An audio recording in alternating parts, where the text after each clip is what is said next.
बहन भाई का रिश्ता टूटता नहीं, बाप बेटे का रिश्ता टूटता नहीं, खामिद बीवी का रिश्ता एक बोल पर टूट जाता। इसको बचाने के लिए इधर से इधर से इधर से इधर से, इसलिए ये फुक़हा कहेंगे कि अल्लाह ताला ने बीवी का हक रखा कि अलग घर दो, अगर वो मालदार है तो अलग घर दे, ताकि वो मियाँ बीवी जिंदगी शुरू करें। उनके मसाइल थोड़े होंगे, बीच में सास भी आ गई, बीच में ससुर भी आ गया, बीच में नंद भी आ गई, देवर भी आ गया, भाभियां भी आ गई, वो देखिए वैसी चटनी बन गई पहले दिन।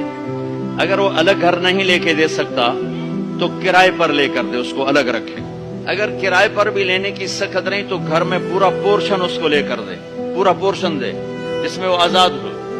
अगर इसकी भी हिम्मत नहीं तो एक कमरा, एक किचन, एक टॉयलेट उसका अलग हो जिसमें और कोई ना हो। अगर इसकी भी हिम्मत नहीं तो फिर रोजे रखे थे, तस्बीह पढ़े, किसी दीन को बर्बाद ना करे, फिर किसी की बेटी को बर्बाद